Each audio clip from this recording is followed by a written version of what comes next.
Como entender os adolescentes? Esse é o tema do nosso vídeo de hoje e eu gostaria de convidar você para se inscrever no meu canal, caso você ainda não tenha se inscrito, e também não esqueça de ativar a barra de notificações.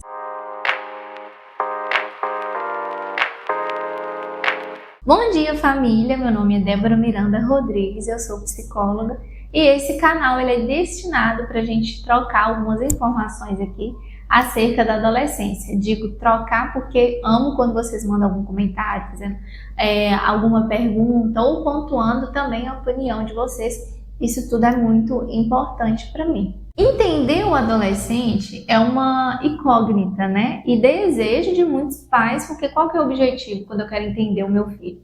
Direto ou indiretamente, eu estou visando uma melhoria no relacionamento com o meu filho. Então, eu preciso entendê-lo para que o cenário, o ambiente familiar melhore, né? E quando nós procuramos entender, né? Se nós iniciamos a jornada, né, de busca para que eu vá entender esse adolescente, é um caminho que eu preciso estar disposta a percorrê-lo, a acessá-lo, porque o que eu vou encontrar nesse caminho, né? Se eu estou disposta a entender como que a mente do meu filho funciona, quais que são os sentimentos, é algo que está aí no escuro, que não existe uma regrinha, né? Existem as coisas que são esperadas para a adolescência, mas o indivíduo ele é muito subjetivo, ele é muito singular. A forma como vários indivíduos experienciam a adolescência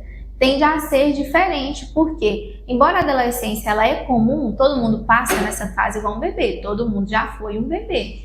Só que tem um bebê que é mais tranquilo, tem um bebê que é mais agitado, tem um bebê que é mais sonolento, né? Tem um bebê que é mais propenso a cólicas. Então, quando a gente fala da adolescência, é a mesma coisa. Tem um adolescente que é mais agressivo, tem um adolescente que é mais organizado, tem um adolescente que é mais tímido, tem um adolescente que é mais falante. Então, assim, entender o seu filho é uma jornada mesmo, singular, que diz sobre ele. Mas o que a gente precisa ter em mente é que quando nós falamos de adolescente, se nós adultos estamos pensando sobre a adolescência, isso quer dizer que nós já passamos por ela. E uma coisa que eu não sei o que pais de adolescentes arrumam é conseguir esquecer que eles já foram adolescentes. Provavelmente alguns desafios que pais de adolescentes hoje vivenciam são alguns desafios que os pais, né, os seus pais chegaram a vivenciar. Então, antes de eu procurar entender o que está passando na cabeça desse menino, é interessante eu procurar acessar qual que foi, para mim, como que eu me sentia, entende? Porque tem coisa que embora o contexto social, sociocultural, ele muda bastante, né? Por exemplo, quem já foi adolescente não vivenciou esse ápice, esse estalo do avanço tecnológico que os adolescentes de hoje vivenciam. Às vezes eles podem vivenciar algumas coisas que estão mais acentuadas, né? Por exemplo, a comparação. A comparação, desde que o mundo é mundo, sempre existiu. Sempre existiu aquela pessoa que é mais bonita que eu, mas a pessoa tem um tênis mais legal que eu, a mochila da pessoa é mais legal que eu. Hoje o adolescente, além dele se comparar, né, com quem ele está vendo, essa possibilidade aí do digital, de eu conhecer a pessoa que é de outro continente, tem adolescente hoje que sofre por um estilo de vida que ele acompanha de uma pessoa que vive em outro continente, porque a gente, às vezes, viera numa revista como que funciona o mundo lá fora. O adolescente hoje, ele consegue estar em casa e ver o que a pessoa está morando lá na Itália está comendo, né? E às vezes não tem uma maturidade para conseguir entender que essa pessoa vive esse contexto, vive essa região, vive essa história, e eu vivo outra. Cá para nós, tem muitos adultos que não conseguem passar por isso. Eu só citei o desafio da comparação, nem citei outras coisas que podem acontecer, né? Então, para eu entender o adolescente, eu preciso acessar alguns desafios que eu enfrentei para eu conseguir me vestir da pele desse meu adolescente. A empatia, ela é isso, né? A empatia não é o que eu faria no seu lugar. Um exemplo, eu me sinto muito à vontade falando. Eu gosto de falar. Palestras, quantidade de pessoas ou a relevância do ambiente onde eu estou falando, geralmente não me deixa em situação desconfortável. Então, você me falar assim, nossa, Débora, me mandou um e-mail.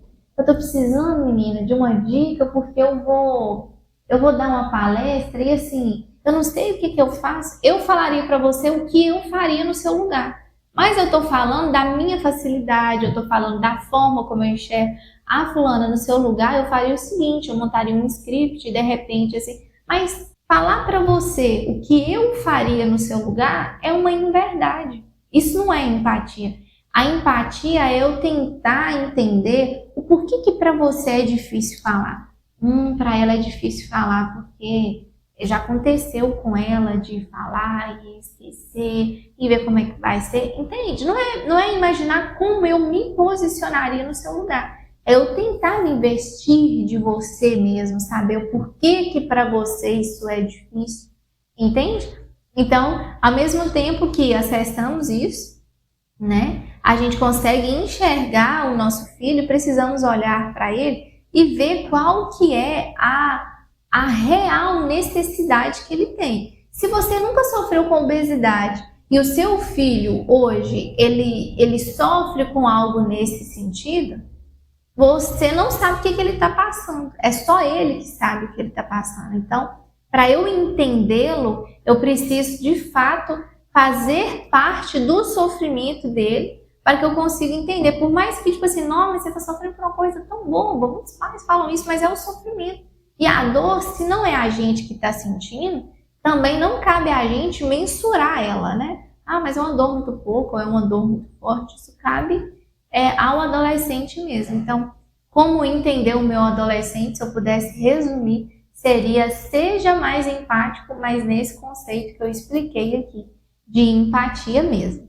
Eu espero que essas dicas tenham ajudado você. Gostaria de convidar você para me acompanhar em demais redes sociais. Nós temos aí o Instagram, o TikTok e temos também o curso Vença a Pior Fase, se você quiser estar inserido, né, em conteúdos mais densos sobre esse tema. Juntos, nós podemos vencer essa pior fase.